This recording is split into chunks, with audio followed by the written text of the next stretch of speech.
Hello, everyone. My name is Yendor Reese, and I'm presenting on the mass activity, where we are going to look at intersectionality as it relates to the categories that we talked about throughout the semester.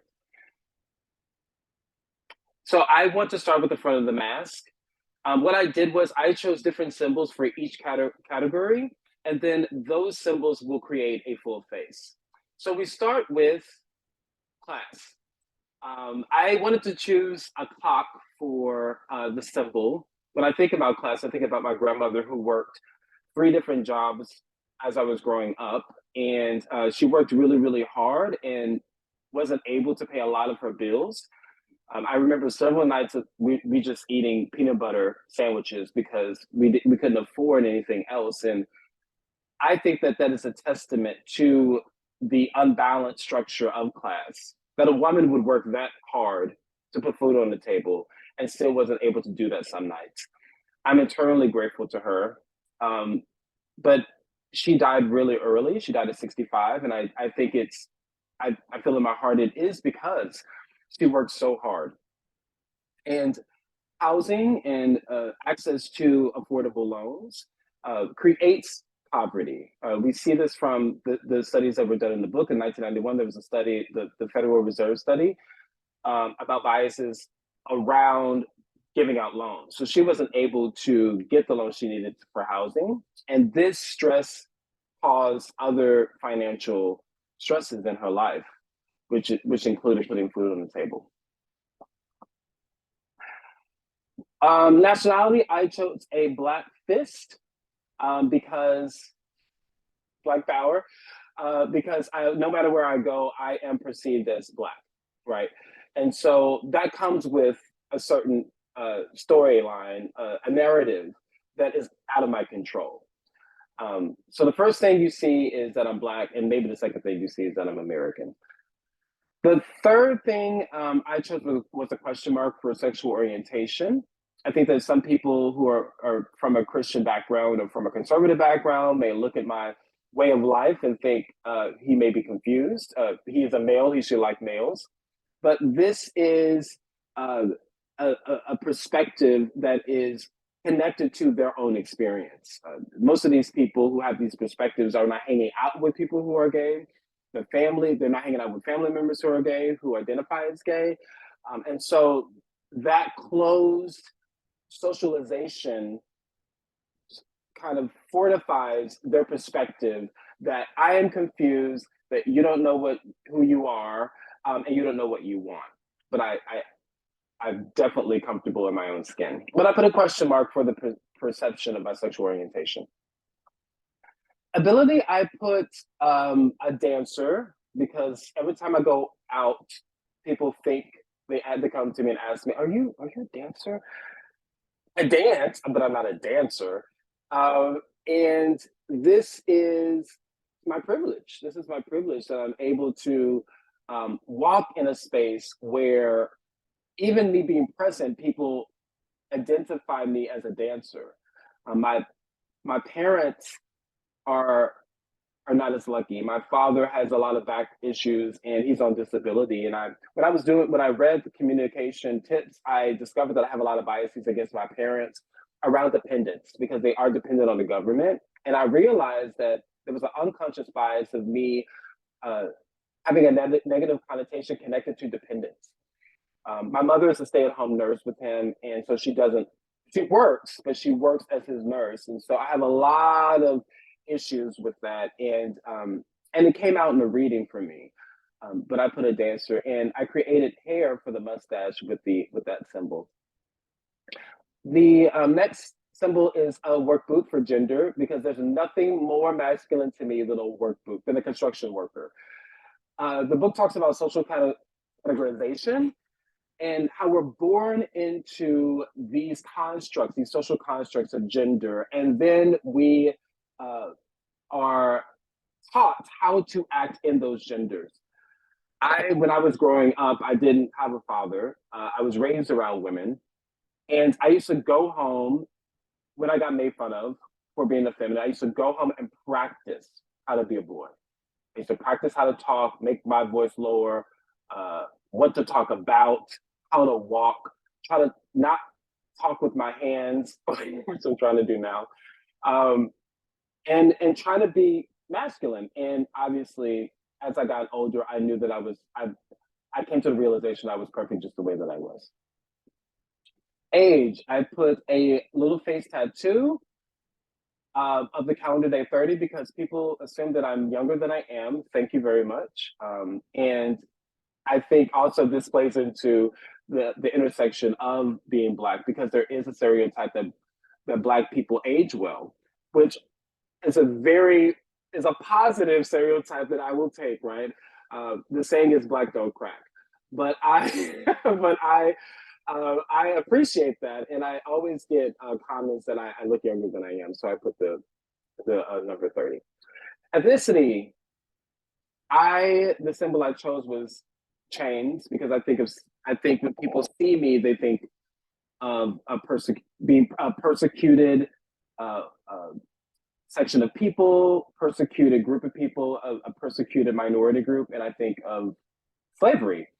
The book also talks extensively about that connection of how men and women, Black women were treated then, connected to the prison trade and the prison pipeline, and how today the modern prison is prison and how we are treating, how we're criminalizing Black men and women.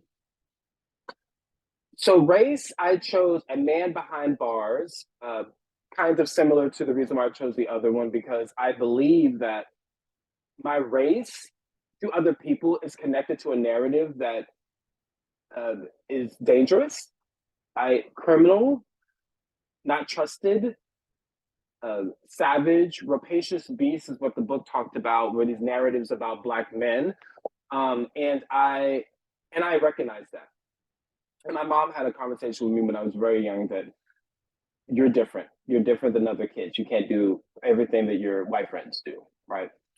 So religion, I chose devil horns because of obvious reasons. I think that people that come from a conservative background, they see me, it's conflicting because I am spiritual, yet I am gay.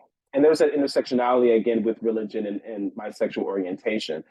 But I chose devil horns because of parallel to the story I just told you about before about the coworker who told me that I was going to a dark place after I passed away. So that's the summary of all the symbols that I chose. And we're going to move on to the inside of the mask, which is my perspective of myself. For gender, I chose heels and I put them as a man around the circle. I learned this word transmisogyny. I thought it would be connected more to the trans community, and it is at the baseline, but it also connects to men who are feminine who experience bias and biases. And I am a performer, I sing, and on stage, I wear heels. And I don't think of myself as a female, I think of myself as a male wearing heels. So internally, I relate to both. I relate to both male and female sexes. Class, I think of my student debt immediately. Education is extremely important. I was first generation college student, but my debt is a big concern. And if I don't take care of it, it could place me in a situation where financially I could stay in a certain bracket of class until I pass from this earth. If I don't take care of that, and it's a major concern. Obviously, there's a white privilege portion of this where affirmative action comes into play, where I was given the opportunity to go to college on grants and loans, and I'm so grateful for that because had I not had that, I wouldn't have had the opportunity to further my education. And you put a number sign because it's just a number to me, and that's the nose. You see here, I made a mustache for wings for religion, the intersectionality with my sexual orientation again.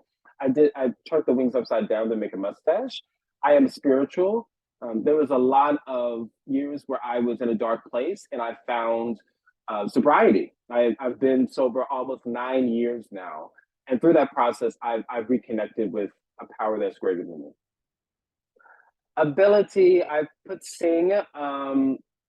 singing, I don't know where I would be if I couldn't and if I did not have my voice, and I recognize that privilege today.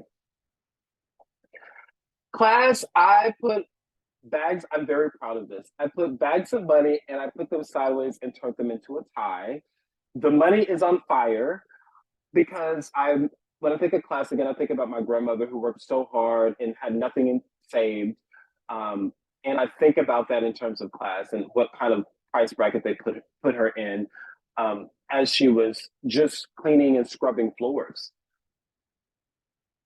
So for this next slide, ethnicity, I put a pot of stew because this was the hardest to think about because internally I relate a lot to stereotypical white cultural things. I love ballet, I love classical music, and I don't relate to a lot of black cultural things like Tyler Perry. No, um, BT basketball, football, sports. And so this was very difficult symbol for me because I felt like there was some internal racism going on, and that was a very uncomfortable feeling for me. But the reason why I chose a mixing pot is because I relate to a lot of different cultures, and I think that we all can take from different religions and cultures because all of these are constructs. And me being born into this world, black doesn't mean that I have to stay and act a certain way and be a certain way and be connected to only black people, right? As I look at internally what that ethnicity looks like for me. Nationality, I chose a flag at half mast because I believe that I live in two different Americas. I live in an America where the umbrella America, I call it, where there's gun enthusiasts, hunters, very masculine kind of America. Let's go to war, boots on the ground kind of America. And then I live in Black America, which is completely different.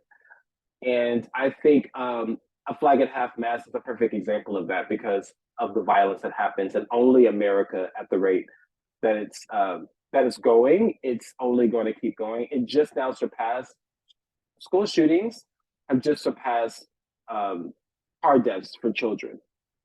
So that's incredible. That's an incredible number, and it keeps getting higher. For race, I put the human race. I saw the parallel here with the human race. I believe inside I'm the human race, right? And the Black community, because I believe that in the human race, obviously went through an evolution, and I think that also in the Black culture and within all cultures, they also go through an evolution. More specifically, the evolution that the Black community has been experiencing are no fathers present.